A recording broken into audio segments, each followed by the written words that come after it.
Hi hello నమస్తే welcome back to our channel. నేను మీ వైషు. శ్రీరామనవమి సందర్భంగా అసలు రామనామం ఎంత ఇంపార్టెంట్, రామనామం వల్ల వచ్చే పవర్ ఏంటి, బేసిక్గా రాముడిని ఫాలో అవుతే మనం కూడా కష్టాలు పాలవుతాము అని చాలామంది అనుకుంటూ ఉంటారు. మరి నిజంగానే రామనామం జపిస్తుంటే ఎంత పవర్ వస్తుంది, దానివల్ల మనం ఎలా చేంజ్ అవుతాం, ఈ విషయం గురించి మాట్లాడడానికి ఈరోజు నాతో పాటు డాక్టర్ హరీష్ తనేటి గారు ఉన్నారు. సార్తో మాట్లాడదాం. హలో సార్, నమస్తే. నమస్తే. ఎలా ఉన్నారు? ఆల్ గుడ్ అండి. ఎలా ఉన్నారు? చాలా బాగున్నాను. Happy Sri Rama Navami. Thank you. Same to you. Thank you. So రాముడిని ఫాలో అయితే మనల్ని కూడా కష్టాలు పాలు చేస్తాడు. రాముడు చేసిందంతా ప్రజల కోసం, వాళ్ళ భార్యనే అడవుల పాలు చేశాడు. ఇలా మాట్లాడే వాళ్ళు, ఆయన ఆయన బాటలో వెళ్తే మనం కూడా కష్టాల్లో పడిపోతాం అనే వాళ్ళని నేను కొంతమందిని చూశాను. మరి నిజంగా రామనామం జపం చేస్తే మనలో వచ్చే పవర్ ఏంటి? ఆ ఆంజనేయ స్వామి కూడా ఆయన కంటే ఎక్కువగా శ్రీరాముడిని ఎందుకు తలుచుకుంటూ ఉంటారు? యా అసలు ఎవరంటారు అట్లాంటి మాటలు? చాలా తప్పు. రాముడిని నమ్ముకుని తారక మంత్రం, ఆ రామనామాన్ని నమ్ముకుని లైఫ్లో ఏదైనా దాటచ్చు. నమ్ముకోవాలి, లెక్క పెట్టుకోకూడదు. రామనామాన్ని ఏదో లెక్కల కోసం చేయకుండా మనస్ఫూర్తిగా రాముణ్ణి లోపలికి ఆహ్వానించాలి. రామ శబ్దం వినిపించిన చోట హనుమంతుల వారు వచ్చి కూర్చుంటారు. భక్తితో శ్రీరామ అనే ఒక మంత్రము, తారక మంత్రం, ఎంతో బ్యూటిఫుల్ తారక మంత్రం. అంటే చాలామందికి అది దే నెవర్ ఎక్స్పీరియన్స్ ఇట్, కాబట్టి ఏదో సినిమాలో స్టోరీ లాగా అనుకుంటారేమో. బట్ నేను చెప్తున్నాను, హనుమంతుల వారు రియల్గా చెప్పిన శ్రీరామ రహస్య ఉపనిషత్తులో ఒక అద్భుతమైన సీక్రెట్లు దాగి ఉన్నాయి. ఇవన్నీ దట్ రామమంత్రం ఎంత కేపబిలిటీ అంటే, రామమంత్రం యొక్క కెపాసిటీ భవసాగరాలను దాటిస్తుంది అంటారు. నిజంగా ఇదంతా మన లైఫ్ అంతా ఒక సాగరం లాగా అయితే వాటిని ఈజీగా దాటించేది రామనామం. రామ శబ్దానికి లెక్కలు వేసి సహస్రనామ తత్తుల్యం రామనామ వరానని అని సాక్షాత్తు శివుడు పరమేశ్వరులకు చెప్తారు. అమ్మవారికి, పార్వతీ అమ్మవారికి చెప్తారు.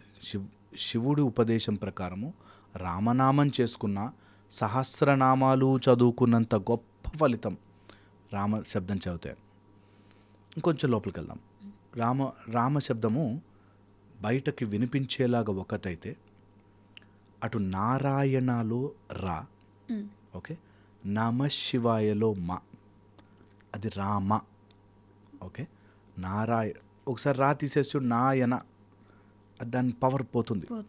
నారాయణలో రా, నామ శివాయ, నా శివాయ అని వస్తుంది. మా తీసేస్తే ఆ రెండు అంత వెరీ పవర్ఫుల్ రెండు శబ్దాల ద్వారా మొత్తం ఈ ప్రపంచాన్ని క్లియర్గా అర్థం చేసుకోగలిగే కెపాసిటీ వస్తుంది. టైంని దాటి, సమయం అనే ఒక బంధీని దాటి వెళ్ళాలి అంటే రామనామమే పవర్ఫుల్. అందుకే రాముణ్ణి ఆత్మారాముడు అని చెప్తారు. ఆత్మారాముడు మాత్రమే. హనుమంతుల వారు డైరెక్ట్గా చెప్పింది, బయట రాముడు అద్భుతంగా ఉంటాడు, సర్వ సుగుణాభిరాముడు, అద్భుతం రాముడు, కానీ నిజమైన ఆత్మారాముడిని ఎప్పుడైనా చూడగలిగితే అద్భుతంగా ఉంటుంది అని. ఆత్మ in your heart, if you can establish Rama, okay, మణిపుర చక్రంలో రామ్ అనే పదముతో వైబ్రేట్ చేస్తూ అనాహతము నుంచి ఒక కనెక్షన్ ఏర్పరచుకోవాలి.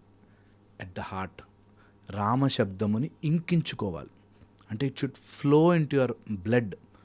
రామ శబ్దం, మీరు ఎప్పుడైనా హనుమాన్ ఫోటో చూస్తే రామ రామ రామ అని ఒంటి నిండా రాసుంటుంది. సో రామ శబ్దము నీ ప్రతి కణములో ఇంకించుకునేటట్టు, అదేదో జస్ట్ 11 సార్లు చదవాలి, 108 సార్లు చాంట్ చేయాలి అనేది చేస్తారు మెకానికల్గా, గుడ్, చాలా గ్రేట్. అలా కాకుండా ఎక్కించుకునే ప్రయత్నం చేసి ఎవ్రీడే, ఎవరైనా పిల్లల్ని బాగుపరుచుకోవాలి అనుకుంటే, మైండ్ డైవర్ట్ అవుతుంది, డిస్టర్బ్ అవుతుంది, పిల్లలు ఫోకస్ చేయలేకపోతున్నారు, ఏమీ చేయొద్దు, రామ శబ్దాన్ని విని తలుచుకోవడం నేర్పించాలి. అది వాళ్ళకి చదువుకోరా మంచిది, రామశబ్దం చదువుకో అని బలవంత పెట్టద్దు, ఒకసారి రుచి చూపించాలి. Taste it. రామశబ్దము ఎంత రుచి, రామనామం ఎంత రుచి. మన వాళ్ళు పిచ్చోళ్ళే చెప్పలేదు, అంత బ్యూటిఫుల్ పదం. మరా అన్నా కూడా అయిపోతుంది రా అనురా బాబు, ఫస్ట్ స్టార్ట్ చేయండి. ఎందుకు చెప్తున్నానంటే, ఈ రామ శబ్దము ఎప్పుడైనా టైం చూసుకుంటే 24 ప్లేసెస్లో వైబ్రేట్ అవుతుంది. రామ అని ఒక్కసారి లోపల నుంచి జై శ్రీరామ శ్రీరామ్ అని అంటే 24 ప్లేసెస్ ఆఫ్, నేను అది ఎక్స్ప్లెయిన్ చేయలేను, బట్ 24 ప్లేసుల్లో రామశబ్దం గాయత్రీ మంత్రము కంత 24 అక్షరాలతో ఉన్న గాయత్రీ మంత్రములాగా రామశబ్దం పనిచేస్తుంది. ఓకే, ఈ రామశబ్దాన్ని అటు హనుమంతుల వారు చేస్తున్నప్పుడు ఎలా కూర్చుంటారో అలా విత్ రామదండుతో చేయగలిగితే, ఓకే. అంటే హనుమాన్ యొక్క ఆసనంలా ఎలా అయితే ఒక లెగ్ మీద కూర్చుని ఉండి, ఓకే, ఎలా అయితే ఈ పొజిషన్లో ఒక మోకాల మీద కూర్చుని ఇంకో మోకాలు పైకుండి దెన్ బెండ్ అయి చేయగలిగితే, ఎవరైనా యంగ్స్టర్స్ ఉండి ట్రై చేయాలనుకుంటే 108 days దీక్షలాగా చేయాలి. అనుకున్న కోరికలు తీరడానికి ఈ లోకల్ ఈ కష్టాలు కాదు, అసలు మైండ్ ఓపెన్ అప్ అయిపోతుంది. మైండ్ ఎంత ఫ్రీ అయిపోతుంది, ఓపెన్ అప్ అయిపోతుంది అంటే క్లియర్గా మనకు తెలుస్తుంది. మనని ఆకలి బంధించదు తెలుసా. అతి బల విద్యలు వచ్చిన రాముడు ఆకలి బంధించదు, నిద్ర బంధించదు. నిద్ర మనని బంధించలేదు అసలు. Your sleep will vanish absolutely. అట్లా నీకు నిద్ర అనేది ఎప్పుడు కావాలి, పిలిస్తే వస్తుంది, వద్దంటే వెళ్ళిపోతుంది. అంత పవర్ఫుల్. ఆకలి మన కంట్రోల్లోకి వచ్చేస్తుంది. అన్నిటికంటే మోస్ట్ పవర్ఫుల్ ఫోర్స్ ఆకలి. అలాంటి ఆకలిని కూడా నువ్వు రామశబ్దముతో బంధించవచ్చు. అలాంటిది రామశబ్దం. రామనామానికి ఎన్నిసార్లు చెప్పు నేను, అసలు ఆయన గుణాలని చెప్పే కెపాసిటీయే లేదు. అలాంటిది ఆయన శబ్దాన్ని ఎక్కించుకోవడానికి ప్రయత్నం చేయండి. ఏదో రూపంలో పిల్లలకి నేర్పించండి. నాకు చాలామంది ఎవరో మాట్లాడుతుంటే ఇది ఒక మతము, ఇదొక అలా నో, రామశబ్దానికి మతం, కులం, ప్రాంతం, భాష, రాష్ట్రం లేదు. ఎక్కడ పడితే అక్కడ రామశబ్దం ఉండొచ్చు. రామ రామ రామ అని అనుకోవడం ఊపిరిగా మారిన వాడి జీవితంలో అలా హనుమ ఇట్లా నించుంటాడు. రామ కాజ్ కరివేకో ఆతురు. ఓకే, ఆయన రాముడి కార్యానికి తొందరగా వస్తాడు. మన పనులకు కాదు, మన కామ్కాజ్ కాదు, రాము కాజ్ అంటారు. రాముడి యొక్క కార్యమునకి మనము రాముడి యొక్క శబ్దముగా మారితే ఆయన మన కార్యానికి ఇట్లా వచ్చి నించుంటాడు. ఎలాంటి భయం ఉన్నా, ఎలాంటి మూడ్ స్వింగ్స్ ఉన్నా, ఎలాంటి డిస్టర్బెన్స్ ఉన్నా జస్ట్ అన్నీ పక్కన పెట్టి అట్లా కూర్చుని రామ రామ కనిపించిన ఆయన ఒక్కసారి అని మనస్ఫూర్తిగా అడగండి. రాముడు విత్ అట్లా రామ లక్ష్మణ జానకి జయబోలో హనుమాన్ వచ్చేస్తాడు. ఇది ఎంత ఎక్కించుకోవడానికి నేను కొంతమందికి ఇలా చెప్తుంటే ఒక రోజు బాగున్నట్టు అనిపిస్తుంది, 2 రోజులు బాగున్నట్టు అనిపిస్తుంది. నా మాటగా తీసుకుని ఒక దీక్షలాగా, ఒక వ్యవస్థలాగా చేయండి. ఇప్పుడు నామం చెప్పగానే వాల్మీకి ఎన్ని రోజులు చేయాలి, కౌంటర్ ఏది అని అడగలే. హనుమంతుల వారు అడగలే ఎన్ని రోజులు చేస్తే వస్తాడు రాముడు అనే మనిషి అని అడగలే. చేసుకుంటూ పోండి. ఆ రామశబ్దము, నారాయణుడు కూడా అలా వచ్చాడు ప్రహ్లాదుడికి, మనకి రాముడు అలా వస్తాడు క్లియర్గా. When you focus your entire energy అంటూ రామ, ఇది చెయ్యగలిగితే, ఇంటర్నలైజ్ చేసి లోపల నుంచి మనం చేయగలిగితే ఒక ఉత్తమోత్తమైనది రామశబ్దము. ఇది ఇంకా ఒక స్టెప్ లోపలికి వెళ్ళి ఒకవేళ మన ఉడానవాయువుని బంధించి చేయగలిగితే, మూలబంధనం అంటారు, అట్లా మూలబంధనం చేసి రామశబ్దం చేయగలిగితే, ఆర్ అవి చేయలేమండి మాది భక్తి మార్గం కాదు జ్ఞాన మార్గము అంటే రామ రహస్య ఉపనిషత్తు చదవండి, లేకపోతే శ్రీరామ నామ ఉపనిషత్, ఓన్లీ నామము మీద ఒక పవర్ఫుల్ ఉపనిషత్. అలాంటిది ఏదైనా మీకు ఈ రోజుల్లో అయితే ఉపనిషత్తులు, వేదములు మీకు ఆన్లైన్లో దొరుకుతున్నాయి కాబట్టి ఒక అథెంటికేటెడ్ సోర్స్ తీసుకుని ఖచ్చితంగా రామశబ్దం చదవండి. ఎంత కుదిరితే అంత రామ రామ అనుకోండి. ఎంతసేపు కనిపిస్తే అంతసేపు రామశబ్దంలో నిమగ్నం అవ్వండి. ఎక్కడ ఛాన్స్ దొరికితే అక్కడ రామశబ్దాన్ని రాయండి, వినండి, చూడండి. ఆ రామ అనే పదానికి అంత పవర్ఫుల్ ఉంది.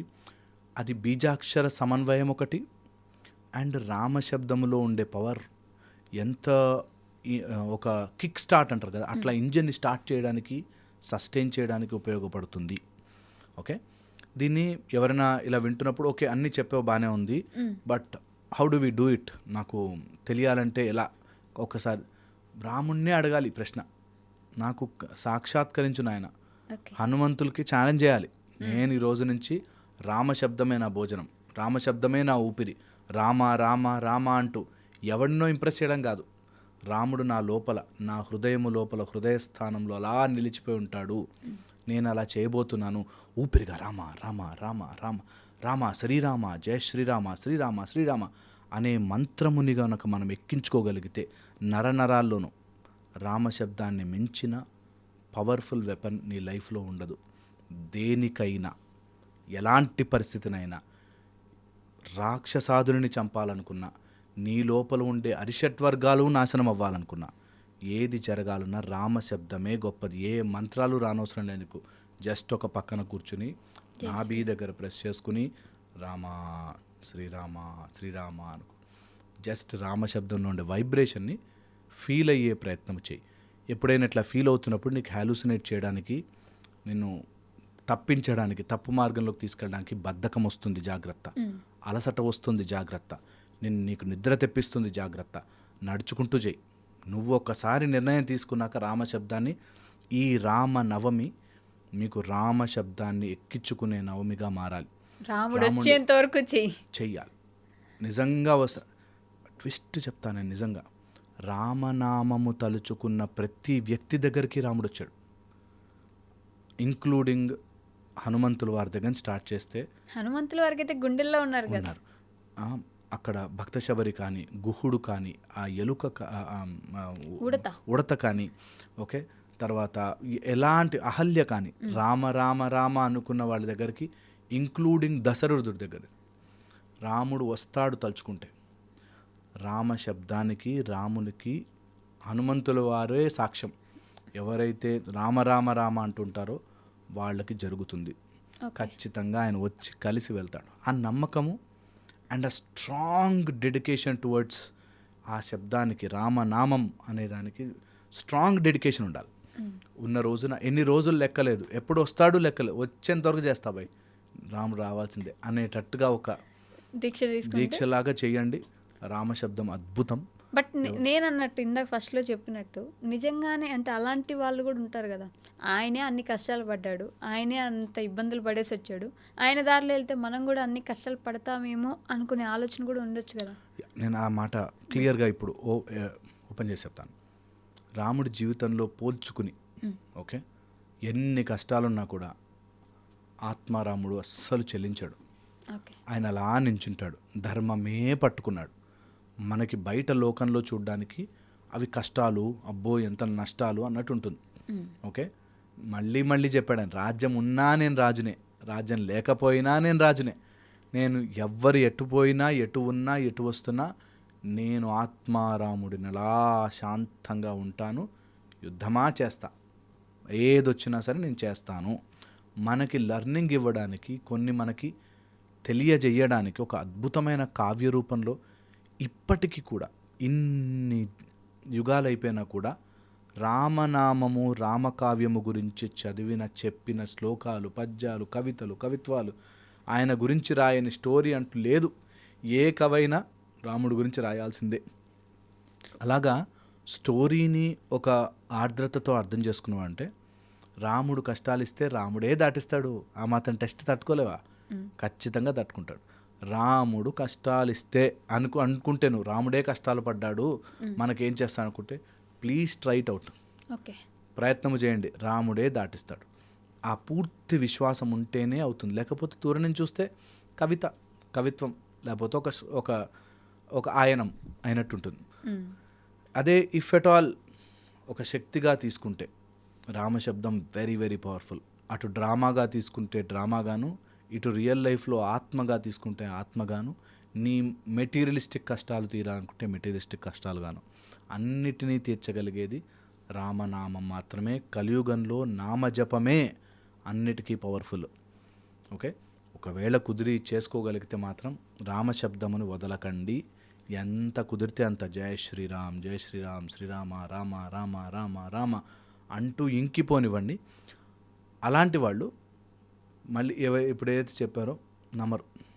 ఇప్పుడు నాలాంటి వాడు రాముడు కష్టాలు ఇవ్వడం ఏంటి, రాముడు కష్టాలు పడ్డం ఏంటి, అయ్యయ్యో సీతమ్మ ఎవరినైనా కష్టపెట్టారనే అంటే కొంతమందికి ఆన్సర్స్ ఉంటాయి, కొంతమందికి సీతమ్మ వారిని అడవుల్లో ఎలా వదిలేస్తారు, మిగతా వాళ్ళ కోసం ఎలా వదిలేస్తారు, ఇలాంటి పిచ్చి క్వశ్చన్లు అడిగే వాళ్ళు ఉంటారు నేను కొంతమంది. చెప్తున్నా కదా, సీతమ్మ వారి కష్టం ఏంటి, మొత్తం భూమే ఆవిడది. సీతమ్మ వారి కష్టం ఏంటి, ఊరికే మనకి స్టోరీగా మనకి అమ్మవారు కష్టపడ్డం ఏంటి, ఇట్లా గడ్డి పరక పట్టుకుంటే ఎంతసేపు రావణుడు, ఎంత రావణాసురుడు, వాట్ ఈజ్ ఈ ఆఫ్టర్ ఆల్. ఒక ఒక రిథమ్ మెయింటైన్ చేయడం కోసమో మేబీ ఒక రామాయణము లాంటి కావ్యం మనందరం ఎంజాయ్ చేయడానికేమో, కానీ లేకపోతే అమ్మవారు తలుచుకుంటే ఎంతసేపు ఎంత హుట్ అంటే వెళ్ళిపోతారు ఇవన్నీ. ఇలా నిజంగా కూడా చెప్తారు, మనకి పాఠం నేర్పించడానికి ఆయన మనిషిగా అవతారం ఎత్తి ఇవన్నీ మనిషి అవతారం ఎత్తింది అందుకు. దట్ ఒక ఆదర్శం ఉండాలి అన్నప్పుడు సరే మనిషి అవతారంలో వస్తా, పత్నివ్రతుడిగా వస్తాను, అప్పుడు ఆవిడ చాలా కష్టాలు పడినట్టుగా ఉంటుంది, ఆయనకి ఎంతసేపు వీళ్ళందరినీ సెట్ నేను ఇట్లా అనేసి మారిపోవచ్చు. But that's how it is. అదంతా కూడా అదొక ఆ దివ్యమైన లీల అర్థం చేసుకోవాలి అంటే నిజంగా అదొక ఆ స్థితికి వెళితే అప్పుడు అర్థమవుతుంది మనకి, ఓ రామాయణం ఇన్ని రోజులు ఇట్లా చదివానా, ఆత్మారాముడు ఇలా చెప్తున్నాడా అన్నది. సో అందుకని ఎప్పుడు కుదిరితే అప్పుడు, ఎక్కడ కుదిరితే అక్కడ రామనామం గురించి, రాముడి గురించి మాట్లాడుకుంటూ ఉండండి. చాలా చెప్తారు నాన్సెన్స్, అన్నీ నీకు ఉపయోగం పడవు, వేస్ట్. రామనామం మాత్రమే నీకు ఉపయోగపడుతుంది. ఎవరెవరు చెప్తారు రాముడు కష్టాలు ఉన్నాయి, రాముడు ఏం దేవుడు, ఇట్లా అనవసరం టైం వేస్ట్. అలాంటి వాళ్ళు ఉంటే ఒక అడుగు వెనక్కి జరిగి, వద్దులేరా బాబు నాకు రామనామం ఉంది చాలు, ఇది కరెక్టా కాదా అని మా పండితులు చూసుకుంటారు, వాళ్ళు సెట్ చేసుకుంటారు, వాళ్ళు ఇచ్చింది మేము చదువుకుంటాం. నేను మాత్రం రాముడితోనే ఐక్యం అవ్వడానికి, రాముడితోనే కలిసి నడవడానికి, రాముడి పాదాల దగ్గరే పడి ఉండడానికి నేను రెడీగా ఉన్నాను అనేది ఆలోచించుకోగలిగితే అది వచ్చిన రోజు అంతే. ఇంకా రామనీల మేఘశ్యామ కోదండ రామ అంటారు. అందుకని ఎంత కుదిరితే అంత అసలు రామనామాన్ని జపం చేసుకుంటూ ఉంటే ఆత్మారామ నిజంగా కూడా జయము కలిగించే నామము తారక నామము రామనామము. కంపల్సరీగా రామనామం చేసుకుంటూ ఉండాలి. అండ్ ఇట్ షుడ్, నేను చెప్పాను కదా, సింక్ అయిపోవాలి, లోపలికి బాడీలోకి ఎక్కిపోవాలి. అది ఒకటే మార్గం. అంతవరకు రాముడు స్టోరీలాగే కనిపిస్తాడు మనకి. ఎప్పుడైతే లోపలికి ఎక్కిస్తామో, కష్టంగా కాదు హ్యాపీగా ఆయన్ని వెల్కమ్ చేస్తాము. ఈ కష్టాలు రొటీన్లో కష్టాలు ఉన్నాయి, ఓకే, కొన్ని రోజులు ఏంది టార్చర్, నేర్చాలి, ఇవన్నీ పక్కన పెట్టి నేను హ్యాపీగా రామనామం చేసుకుంటాను. రామనామానికి ఉన్న రుచి టేస్ట్ తగిలితే ఇంకేమెక్కదు, ఇంకేం అవసరం ఉండదు. ఎవరిని కన్విన్స్ చేయడు. ఓ అవునా, ఎవరన్నా వచ్చి మమ్మల్ని 2+2 22 అంటే ఓ ఫ్యాంటాస్టిక్ అద్దరిపోయింది, అలా కూడా రాసుకో మీ ఇష్టం అని చెప్పేసి మనం ప్రశాంతంగా రామ రామ రామ, గొడవ ఉండదు, ఎక్కడ దెర్ ఇస్ నో కాన్ఫ్లిక్ట్, ఇంకా హ్యాపీగా అందుకే ఈ రామనవమి స్టార్ట్ చేయండి. నెమ్మదిగా పక్కన కూర్చుని అన్నిటినీ పక్కన పెట్టేసి రామ రామ రామ రామ తొందరగా అని రాముని పిలవండి, ఖచ్చితంగా వస్తారు. Thank you.